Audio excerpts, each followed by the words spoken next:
أعوذ بالله من الشيطان الرجيم بسم الله الرحمن الرحيم أتأمرون الناس بالبر وتنسون أنفسكم وأنتم تتلون الكتاب أفلا تعقلون واستعينوا بالصبر والصلاة وإنها لكبيرة إلا على الخاشعين الذين يظنون أنهم ملاقو ربهم وأنهم إليه راجعون صدق الله العظيم. అనంత కరుణామయుడు అపార కృపాశీలుడు అయిన అల్లాహ్ పేరుతో ప్రారంభిస్తున్నాను. సోదరుడారా, సోదరిమణులారా, అస్సలాము అలైకుం రహమతుల్లాహి వబర్కాతుహు. సర్వ సృష్టికర్త అయినటువంటి అల్లాహ్ మనందరి జీవితాలలో శాంతిని మరియు కరుణను కురిపించునుగాక. ఇంతవరకు మీ ముందు మానవులందరి చివరి గ్రంథమైనటువంటి దివ్య ఖురాన్ నుండి 2వ అధ్యాయం నుండి 45 మరియు 46 యొక్క వాక్యముల అరబీ మూలమును పఠించడం జరిగింది. దీని అనువాదం ఏమిటంటే, దైవం ఈ విధంగా సెలవిస్తున్నాడు: మీరు సన్మార్గాన్ని అవలంబించండి అని ఇతరులకైతే బోధిస్తుంటారు, కానీ మిమ్మల్ని మీరు మర్చిపోతారేమిటి? వాస్తవానికి మీరు ధర్మగ్రంథం పారాయణం చేస్తూనే ఉంటారు, అయినా మీరు బుద్ధిని బొత్తిగా ఉపయోగించరా? ఓ ప్రజలారా, సహనం ద్వారా మరియు నమాజు ద్వారా అల్లా యొక్క సహాయాన్ని పొందండి. నిస్సందేహంగా నమాజు చాలా కష్టతరమైనటువంటి కార్యము, కానీ అల్లాహ్ విధేయులైన దాసులకు అది ఎంత మాత్రం కూడా కష్టం కాదు. వారు తాము చివరకు తమ ప్రభువును కలుసుకోవలసి ఉందని, ఆయన వైపునకే మరలిపోవలసి ఉందని నమ్ముతారు. సోదరులారా, అందరికీ కూడా నూతన సంవత్సర శుభాకాంక్షలు. ఇందులో దైవము ఈ వాక్యాల్లో ఒక విషయాన్ని గురించి ఇక్కడ చెప్పడం జరిగింది. అదేమిటంటే, మనుషుల్లో కొంతమంది ఉంటారు, వారు ఇతరులకు మంచిని బోధిస్తూ ఉంటారు, సన్మార్గాన్ని అవలంబించండి అని బోధిస్తూ ఉంటారు, మంచి చెయ్యండి అని బోధిస్తూ ఉంటారు, కానీ తమ వరకు వచ్చేసరికి మాత్రము దానిని ఆచరణలో పెట్టరు. ఇదే విధంగా ఆ కాలంలో యూదులు కూడా ప్రజలకు మంచిని బోధించేవారు, అది చేయండి ఇది చేయండి అని చెప్పేసి, కానీ తమ వరకు వచ్చేసరికి వారు వాటికి దూరంగా ఉండేవారు. చూడండి, ఒక ఉదాహరణ చెప్తాను. ఒక గురువుగారు ఉండేవారు గత కాలంలో. ఆయన ప్రజలకు చాలా మంచిని బోధించేవారు. ఆయన యొక్క మాటల్లో చాలా ప్రభావం కనిపించేది. అందరూ కూడా ఆయన మాటలను వినేవారు. ఒక రోజున ఆయన ఒక మంచి ప్రసంగం ఇస్తూ బీదలకు సాధలకు దాన ధర్మాలు చేయాలి, ఈ విధంగా వారిని ఆదుకోవాలి అని చాలా మంచి ఉపన్యాసం ఇవ్వడం జరిగింది. ఆ ఉపన్యాసాన్ని ఆయన భార్య కూడా వినడం జరిగింది. భార్య చాలా ప్రభావితురాలు. ఏం చేసిందంటే, తన నగలన్నింటినీ కూడా పంచిపెట్టేయడం జరిగింది. గురువుగారు ఇంటికి వచ్చారు. భార్య మడ బూసిగా ఉండడం చూసి, ఏమే నగలయన్నీ ఏమైపోయినాయి, లోపల పెట్టి దాచావా అని అడిగారు. లేదండి, మీ ఉపన్యాసం విన్నాను నేను, మీ ఉపన్యాసానికి ఎంతో ప్రభావితురాలున్నాయి, నా యొక్క నగలన్నీ కూడా నేను పంచిపెట్టేశానండి అనగానే, ఎంత పని చేశావే, నేను చెప్పింది ప్రజల కోసం, మన కోసం కాదు అన్నాడు. ఈ విధంగా మనము వింటుంటాము, చాలా మంచి మంచి ఉపన్యాసాలు వింటుంటాము, కానీ ఆ ఉపన్యాసాలు వారి వద్దకు వచ్చేసరికి మాత్రము అమల్లో కనబడదు. దైవము హెచ్చరిస్తున్నాడు, మీరు ప్రజలకు మంచి చేయని బోధిస్తుంటారు, కానీ మిమ్మల్ని మీరు మర్చిపోతుంటారు. మీరు దైవ గ్రంథం పారాయణం చేస్తూనే ఉంటారు. ఈ విధంగా దైవం మరొక సందర్భంలో చెప్పడం జరుగుతుంది, లిమ తకూలూన మా లా తఫ్అలూన్. ఓ ప్రజలారా, మీరు ఏదైతే చేస్తారో అదే చెప్పండి, మీరు ఏదైతే చెప్తారో అదే చెయ్యండి. మీరు ఒకటి చెప్పి ప్రజలకు మీరు స్వయంగా ఇంకొకటి చేస్తే ఆ ప్రజల మీద చాలా వ్యతిరేకమైనటువంటి ప్రభావం పడుతుంది. కాబట్టి మనము ఒక మాట ప్రజలకు చెప్తున్నాము అంటే ముందు మనము దాన్ని ఆచరించే వాళ్ళంగా ముందు మారాలి, లేకపోతే మనకు ఆ విషయాన్ని గురించి చెప్పే అర్హత లేదు. అదే విషయాన్ని దైవం ఇక్కడ చాలా స్పష్టంగా చెప్తున్నాడు. మీరు సన్మార్గాన్ని బోధించండి, సన్మార్గాన్ని అవలంబించండి అని జనాలకు బోధిస్తుంటారు, కానీ మిమ్మల్ని మీరు మర్చిపోతుంటారు. జాగ్రత్త సుమా, ఇటువంటి వారికి రెట్టింపు శిక్షణ నేను ఇస్తాను అంటున్నాడు. ఆ తర్వాత మరొక చాలా ప్రధానమైనటువంటి ఒక మాటను అల్లాహతాలా ఇక్కడ చెప్పడం జరిగింది. అదేమిటంటే, ఓ విశ్వాసులారా, ఇక్కడ విశ్వాసులందరిని ఉద్దేశించి, విశ్వాసం అంటే ఎవరైతే దైవం ఒక్కడు, ఈ సృష్టికి కర్త అల్లాహ్ ఒక్కడు అని ఎవరైతే విశ్వసిస్తారో వారిని విశ్వాసులు అంటారు. వీరిని అరబీ భాషలో ముస్లింలు అంటారు. అలాగే విధేయులు అని కూడా అంటారు. ఈ విధంగా ఎవరైతే విధేయత చూపిస్తారో, ఎవరైతే దైవం ఒక్కడు అని ఎవరైతే విశ్వసిస్తారో వారిని అల్లాహతాలా ఈ విధంగా సెలవిస్తున్నాడు. ఏమని? ఓ విశ్వాసులారా, మీరు సహనం ద్వారా మరియు నమాజ్ అంటే ప్రార్థన ద్వారా అల్లాహ్ యొక్క సహాయాన్ని పొందండి. ఇక్కడ దైవానికి చేరువయ్యే, అల్లాహకు దగ్గరయ్యే ఒక మార్గాన్ని ఇక్కడ బోధిస్తున్నాడు. అదేమిటంటే సహనం మరియు నమాజ్. సహనం ద్వారా మరియు నమాజ్ ద్వారా మీరు అల్లాహకు చేరువవుతారు. అంటే అల్లాహకు చేరువవడం అంటే అర్థం ఏంటంటే స్వర్గాన్ని పొందుతారు అని. కాబట్టి స్వర్గం పొందడం మీ చేతుల్లోనే ఉంది. దానికి ఒక మార్గం ఏమిటి, దానికి సాధనం ఏమిటి? సహనము మరియు నమాజ్. సోదరులారా, ఈ విషయాల గురించి మనం కొంచెం వివరంగా తెలుసుకోవడానికి ప్రయత్నం చేద్దాం. ఈ సహనం ఏంటండి? అల్లాహతాలా ఖురాన్లోనే మరొక సందర్భంలో చెప్తున్నాడు, ఇన్నల్లాహ మఅస్సాబిరీన్ అంటున్నాడు. అంటే ఎవరైతే సహనం వహిస్తారో వారి వెంట అల్లాహ్ ఉంటాడు అని. అంటే వారు అల్లాహతో ఉంటారు. అల్లాహతో ఉండడం అంటే దైవంతో. అంటే చూడండి, సమస్త మానవాళి యొక్క ప్రభు, సమస్త విశ్వం యొక్క ప్రభువు, రాజు అయినటువంటి ఆ అల్లాహ్, ఆ దైవము మన వద్ద ఉన్నాడు. అంటే చూడండి, మనకు ఏ కొరత ఉంటుంది? దైవమే మన వెంట ఉన్నాడు. అంటే ఈ విధంగా ఎవరైతే సహనం వహిస్తారో వారి వెంట దైవం ఉంటాడు. ఎందువల్లంటే సోదరులారా, ఈ సహనం అనే విషయం ఉంది చూశారు, ఇది అంత తేలికైనటువంటి విషయం అంత మాత్రం కూడా కాదు. సహనము, సంయమనము, అదేవిధంగా నియంత్రణ, ఇవన్నీ కూడా సహనంలోకి వస్తాయన్నమాట. కాబట్టి ఇంకా దైవము మరొక సందర్భంలో చెప్తున్నాడు, ఎవరైతే సహనం వహిస్తారో నేను వారికి అంతులేని ప్రతిఫలాన్ని ప్రసాదిస్తాను అంటున్నాడు. మరి చూడండి, దైవం ఎంతగా ఇష్టపడుతున్నాడంటే ఈ సహనాన్ని మరి సహనం అనేది ఎంత ముఖ్యమైన విషయం ఒకసారి చూడండి. ఎందువల్లంటే ఈ సహనం లేని కారణంగా మనిషి ఏం చేస్తాడంటే నియంత్రణ కోల్పోతాడు. తన నోటి మీద కోపంలోకి వెళ్ళిపోతాడు, ఆగ్రహంలోకి వెళ్ళిపోతాడు. ఆ ఆగ్రహంలో తన నోటమ్మట అనేకమైనటువంటి దుర్భాషలు మాట్లాడతాడు. తద్వారా ఇతరులకు బాధ కలిగిస్తాడు, శత్రుత్వం కూడా కలిగిస్తాడు. శత్రుత్వం బయలుదేరుతుంది ఇద్దరిలో కూడా. అందుకే దివ్య ఖురాన్లో మరొక సందర్భంలో దైవం ఈ విధంగా చెప్తున్నాడు, వలా తస్తవి హసన వలా సయ్యఅ ఇద్ఫా బిల్లతి హియ అహసన్. ఓ ప్రవక్త, మీరు ప్రజలకు ఈ విధంగా తెలియజేయండి, మంచి చెడు రెండు ఒకటి ఎప్పటికీ కూడా కావు. కాబట్టి మీరు చెడును మంచి ద్వారా తొలగించండి, అప్పుడు మీ శత్రువు కూడా మీ ప్రాణమిత్రుడైపోతాడు అని చెప్పడం జరిగింది. కాబట్టి చెడ్డవారికి మంచి చేయడం అనేది అది కేవలం సహనం ద్వారా మాత్రమే సాధ్యమవుతుంది. సహనం ఎప్పుడైతే అలవడుతుందో మనిషికి సంయమనం కలుగుతుంది, కంట్రోల్ వస్తుంది, తన మనోకాంక్షల మీద నియంత్రణ వస్తుంది. అతనికి కోపాన్ని అతను అధిగమించేవాడుగా మారతాడు, అలవాట్ల నుండి బయటపడేవాడుగా మారతాడు, చెడు అలవాట్ల నుండి. ఈ విధంగా సహనం అనేది చాలా గొప్పదైనటువంటి విషయం అన్నమాట.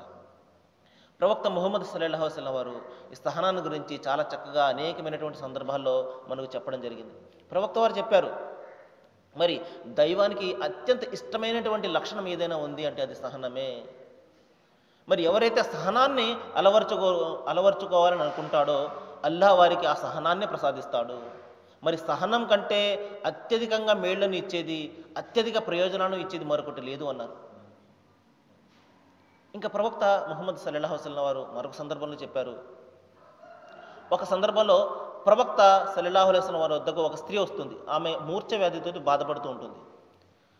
ప్రవక్త వారితో చెప్తుంది, ఓ ప్రవక్త, దైవాన్ని ప్రార్థించండి, నా యొక్క ఈ మూర్ఛ వ్యాధి నుండి నేను బయటపడాలని దైవాన్ని ప్రార్థించండి అనగానే ప్రవక్త ముహమ్మద్ సల్లల్లాహు అలైహి వసల్లం వారు ఆ స్త్రీతో అంటారు, అమ్మా, నీవు సహనం వహించు, ఒకవేళ నువ్వు సహనం వహించినట్లయితే నీ ప్రతిఫలాన్ని దైవము పరలోకంలో ఇస్తాడు, సహనం వహించమ్మా అనగానే ఆ స్త్రీ అయితే ప్రవక్త, నేను సహనం వహిస్తాను, ఎందువల్లంటే నేను సహనం వహిస్తే దీనికి ప్రతిఫలాన్ని నేను పరలోకంలో పొందుతాను, అయితే మరొక ప్రార్థన చేయండి, మూర్ఛ సమయంలో నా బట్టలు అటు ఇటు చెరిగిపోకుండా మీరు దైవాన్ని ప్రార్థించండి అని చెప్పడం జరిగింది. ఈ విధంగా విశ్వాసులకు కానీ ప్రజలకు ఈ ప్రపంచంలో ఉన్న ప్రతి వ్యక్తికి కూడా కష్టాలు వస్తుంటాయి, నష్టాలు వస్తుంటాయి.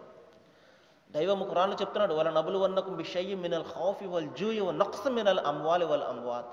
నేను భయ ప్రమాదాలకు గురి చేసి, ఆదాయ నష్టాలకు గురి చేసి ప్రజలను నిస్సందేహంగా పరీక్షిస్తుంటాను, వీరు సహనం వహిస్తారా లేదా అని చెప్పి. ఒక వ్యక్తికి బేదతనం ఉంటుంది, బేదరికం ఉంటుంది, అది కూడా అందులో సహనం. ఒకవేళ అతను సహనం వహిస్తాడా, లేకపోతే దైవాన్ని ఫిర్యాదు చేస్తుంటాడా, దైవం మీద నిందలు వేస్తుంటాడా, నన్ను ఎందుకు ఈ విధంగా పుట్టించావు అని చెప్పేసి. అతనికి ఒక పరీక్ష. అదేవిధంగా డబ్బున్నవాడికి పరీక్ష.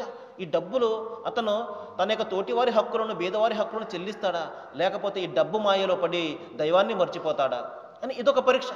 ఈ విధంగా ప్రపంచం అంతా కూడా ఒక పరీక్ష నిమిత్తము ఇక్కడ జీవితం గడుపుతుంది.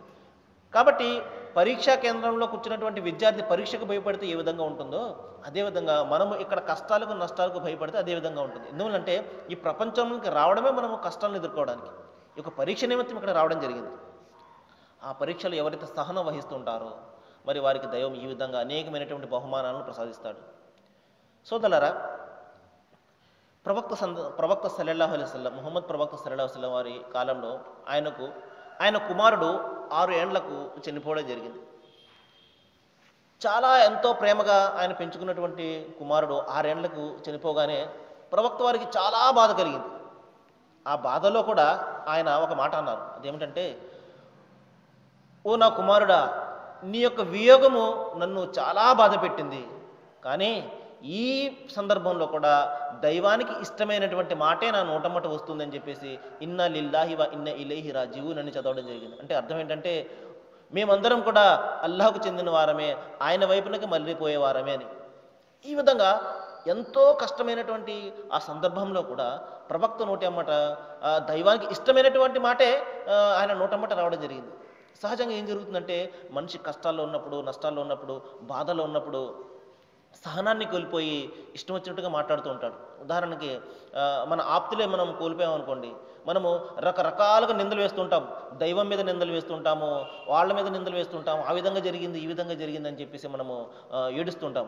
నిస్సందేహంగా మన ఆప్తులను కోల్పోతే నిస్సందేహంగా అది బాధాకరమైనటువంటి విషయమే. కానీ ఆ సందర్భంలో కూడా మన నోటెమ్మట చాలా సహనమైనటువంటి పలుకులు రావాలి. ఉదాహరణకు చూడండి, ఒక స్త్రీ ప్రవక్త సల్లల్లాహు అలైహి వసల్లం వారి యొక్క కాలంలో ఒక స్త్రీ తన కుమారుని కోల్పోయి బాగా ఏడుస్తుంది, లబోదిబోబని చాలా గుండెలో బాదుకుంటూ ఏడుస్తుంది. ఆ సందర్భంలో ప్రవక్త వారు ఆమె వద్దకు వచ్చారు. వచ్చి, తల్లి నీవు సహనం వహించమ్మా, సహనం వహించిన వారికి దైవము చాలా ఎక్కువగా ప్రసాదిస్తాడు అనగానే ఆ స్త్రీకి ఈయన ప్రవక్త అని తెలియదు. అప్పుడు ఆ స్త్రీ ఏముందంటే, వెళ్ళవయ్యా, పోయింది నీ కుమారుడు కాదు కదా, నా కుమారుడు కదా, బాధ నీకేం తెలుస్తుంది, ఇక్కడి నుంచి వెళ్ళు అని చెప్పేసి ఆమె కసురుకోవడం జరిగింది. ప్రవక్త వారు మెల్లగా ఆమె వద్ద నుండి వెళ్ళిపోయారు. ఇంతలో మరొకరు వచ్చి, ఏమ్మా నువ్వు ఎవరనుకున్నావు, ప్రవక్త వారు ఆయన మీద అలా నువ్వు కసురుకుని మాట్లాడేవేంటి అనగానే ఆ స్త్రీ, అరే ప్రవక్త వారు నాకు తెలియదు అని చెప్పేసి వెంటనే ప్రవక్త వారి వద్దకు వెళ్ళి, ప్రవక్త క్షమించండి, నేను ఎవరో అనుకుని ఈ విధంగా బాధలో నేను సహనాన్ని కోల్పోయి ఈ విధంగా మాట్లాడాను అనగానే ప్రవక్త ముహమ్మద్ సల్లల్లాహు అలైహి వసల్లం వారు ఒక మాట చెప్తారు. అమ్మా, సహనం అనేది మొదటి దెబ్బ పడినప్పుడు వహించే సహనమే నిజమైనటువంటి సహనము. కాబట్టి మనకు ఎప్పుడైతే కష్టం కలుగుతుందో, మనకు కష్టం అని ఎప్పుడైతే మొట్టమొదటిసారిగా మనకు తెలుస్తుందో అప్పుడు సహనం వహిస్తామని చూశారు, అది నిజమైనటువంటి సహనం. అంతేగాని తర్వాత అన్ని లబోదిబోమని ఏడ్చేసి గుండెలు బాధేసుకుని అన్నీ చేసేసిన తర్వాత ఇప్పుడే నేను సహనం వహిస్తాను, ఎందుకంటే అంతా అయిపోయిన తర్వాత ఇప్పుడు సహనం వహిస్తున్నాను అంటే దానికి అర్థం ఉండదు. కాబట్టి ఎప్పుడైతే మొదటి దెబ్బ పడుతుందో, ఎప్పుడైతే మొదటి ఆపద మనకు కలుగుతుందో అప్పుడు మనము, ఓ అల్లా, ఓ దైవమా, నీవు ఇచ్చినటువంటి మంచివి నువ్వేస్తావు, చెడ్డను కూడా నువ్వే వేస్తావు, మరి నేను ఈ యొక్క బాధలో బయటపడే మార్గాన్ని కూడా నువ్వే నాకు చెప్తావు అని చెప్పేసి దైవం మీద ఎవరైతే భారం పెడతారో నిస్సందేహంగా అది నిజమైనటువంటి సహనం అన్నమాట. అందువలన ఖురాన్లో దైవం ఒక సందర్భంలో చెప్తున్నాడు, వల్ కాజిమీనల్ గైజ్ వల్ ఆఫిన అనిన్నాస్, ఎవరైతే తమ కోపాన్ని దిగమింగుతారో, మరి ఎవరైతే ప్రజల యొక్క తప్పులను క్షమిస్తారో ఇటువంటి వారిని వల్లాహు యుహిబ్బుల్ ముహ్సినీన్, నేను అమితంగా ప్రేమిస్తాను అని చెప్పేసి దైవము ఖురాన్లో చెప్పడం జరిగింది. కాబట్టి కోపాన్ని దిగమింగడం అనే లక్షణము సహనం ద్వారా మాత్రమే అలవడుతుంది. సహనం లేదనుకోండి, మనిషి కోపంలోకి వెళ్ళిపోతాడు, తద్వారా అనేకమైనటువంటి చెడ్డ పనులను శైతాన్ ఇతని ద్వారా చేయిస్తూ ఉంటాడనమాట. అయితే ఇప్పుడు సహనం అంటే ఏమిటి కూడా మనం తెలుసుకోవాలి. సహనం అంటే మనల్ని ఎవరైనా కొడుతున్నారనుకోండి, మనము ఏం మాట్లాడకుండా కూర్చోవడం సహనం అది కాదు. అది కూడా ఒక రకమైనటువంటి సహనమే. కానీ నిజమైనటువంటి సహనం ఏంటి అంటే, మనకు కొట్టగలిగే శక్తి ఉన్నప్పటికీ కూడా, ఒకటి మనల్ని దుర్భాషలాడితే మనం కూడా దుర్భాషలాడే శక్తి మనకు ఉన్నప్పటికీ కూడా, దైవం నన్ను ఈ సహనం వహిస్తే నాకు ప్రతిఫలం ప్రసాదిస్తాడు అన్న ఉద్దేశంతో మనము సహనం వహించడం, అది నిజమైనటువంటి సహనం అన్నమాట. ఇక దైవం యొక్క ఇష్టంతో మనకు నచ్చినటువంటి విషయాలను పక్కన పెట్టి, ఇది దైవానికి ఇష్టం కాదు కదా, నేను దీని నుండి దూరంగా ఉండాలని మన మనోకాంక్షలకు దూరంగా ఉండడమే నిజమైనటువంటి సహనం అన్నమాట. ఉదాహరణకు చూడండి, ఒక వ్యక్తి మద్యపానం అంటే బాగా ఇష్టం, కానీ అది దైవానికి ఇష్టం ఉండదు, అది దాన్ని మానుకోమని ఆజ్ఞాపించాడు. కాబట్టి తన మనసు ఎంతగా దాని మద్యపానాన్ని సేవించాలని కోరినప్పటికీ కూడా, ఇది దైవానికి ఇష్టం లేదు, దైవం వద్దు అన్నాడు కాబట్టి నేను దీని నుండి దూరంగా ఉండాలని తన మనోకాంక్షల నుండి రక్షించుకుంటాడు చూసారా, మనోకాంక్షలకు దూరంగా ఉంటాడు చూసారా, అదనమాట నిజమైనటువంటి సహనం. కాబట్టి మనం అన్ని చేయగల శక్తి ఉండి దైవ ఇష్టం మేరకు దాన్ని చేయకుండా ఉండడమే నిజమైనటువంటి సహనం అన్నమాట. ఇంకా ప్రవక్త సల్లల్లాహు అలైహి వసల్లం వారు ఒక సందర్భంలో ఒక యుద్ధం నుండి ఇంటికి తిరిగి వెళ్తూ ఒక మాట చెప్పారు. ఇప్పుడు మీరు చిన్న యుద్ధం నుండి పెద్ద యుద్ధానికి వెళ్తున్నారు అన్నారు. అదేమిటి ప్రవక్త, ఇప్పుడే కదా మేము యుద్ధం చేసి వస్తున్నాము, ఇంకా పెద్ద యుద్ధం ఇంతకంటే ఇంకే ఉంటుంది అనగానే, మీ మనోకాంక్షలతో చేసే యుద్ధమే నిజమైనటువంటి యుద్ధము. కాబట్టి మన మనస్సును మనం నియంత్రణ చేసుకోవడమే నిజమైనటువంటి పోరాటం అన్నమాట. ఇక్కడ అది సహనం ద్వారా మాత్రమే అలవడుతుంది. ఉదాహరణకు చూడండి, ఒక వ్యక్తికి అనేకమైనటువంటి కష్టాలు వచ్చేసాయి, అనేకమైనటువంటి బాధలు, చాలా డబ్బు అవసరము, చుట్టూ ఉన్నటువంటి ప్రపంచం ఎలాంటిది, ఆకర్షణమయం అనమాట, చెడు వైపుగా ఆకర్షించే ప్రపంచం ఈ ప్రపంచం అంతా కూడా. మరి ఇటువంటి ప్రపంచంలో కూడా అంతగా అవసరమైనప్పటికీ కూడా అతను చెడ్డ మార్గం తొక్కకుండా, చెడ్డ మార్గం నుండి తనను రక్షించుకుంటూ దైవం మీద ఎవరైతే భారం పెడతాడో అదనమాట నిజమైనటువంటి సహనం. కాబట్టి చెడ్డ నుండి, చెడు పనుల నుండి మనలను రక్షించుకోవడమే దైవ ప్రీతితోటి. అంటే దైవం నన్ను ఇష్టపడాలి, నేను దైవానికి ఇష్టపడాలి, దైవం నన్ను రక్షించాలి, నా మరణం తర్వాత నాకు స్వర్గాన్ని ప్రసాదించాలి అన్న లక్ష్యంతో ఎవరైతే ఈ ప్రపంచంలో తన యొక్క మనసును ఆకర్షణ నుండి రక్షించుకుంటాడో అదనమాట నిజమైనటువంటి సహనము. కాబట్టి సోదరులారా, ఇక్కడ అటువంటి సహనాన్ని గురించి అల్లాహ్ తఆలా ఇక్కడ చెప్తున్నాడు. కాబట్టి మీరు సహనం ద్వారా మరియు నమాజు ద్వారా అల్లాహ్ యొక్క సహాయాన్ని వేడండి. నిన్న చెప్పడం జరిగింది, నమాజు అనేది, ఈ ప్రార్థన అనేది దైవానికి దాసునికి మధ్య ఒక సంబంధాన్ని ఏర్పరుస్తుంది అనమాట, ఒక లింక్, ఒక బంధాన్ని ఏర్పరుస్తుంది. మరి ఈ నమాజు చేయడానికి కూడా సహనం కావాలి. ఎలాగంటే చూడండి, మరి మొట్టమొదటి నమాజు తెల్లవారుజామున ఉంటుంది, చీకటిగా ఉంటుంది, ప్రపంచం అంతా కూడా నిద్రిస్తూ ఉంటుంది, మత్తు నిద్ర. ఎందుకంటే తెల్లవారుజామున వచ్చే నిద్ర చాలా మత్తుగా ఉంటుంది, చాలా కష్టం అనమాట లేవడం. మరి ఇటువంటి సందర్భంలో, మరి చలికాలం అయితే ఇంకా ఎక్కువగా, మరి ఇటువంటి సందర్భంలో కూడా దైవం నన్ను నమాజ్కి పిలుస్తున్నాడు. అజాన్ వస్తుంది మస్జిద్ నుండి, రండి నమాజ్కి అని చెప్పేసి పిలుపు వినబడుతుంది. మరి ఇప్పుడు పిలుపు వినిపించింది, నేను నమాజ్కి వెళ్ళాలి అని. అంత చలిలో కూడా అతను లేచి ఆ కాళ్ళు చేతులు కడుక్కుని, ముఖం కడుక్కుని అతను ఆ నమాజ్కు రావడం అనేది అతనికి సహనం ఉంటేనే రాగలడు. అతని మనోకాంక్షల మీద అతనికి నియంత్రణ ఉన్నప్పుడే ఆ విధమైనటువంటి పని చేయగలడు.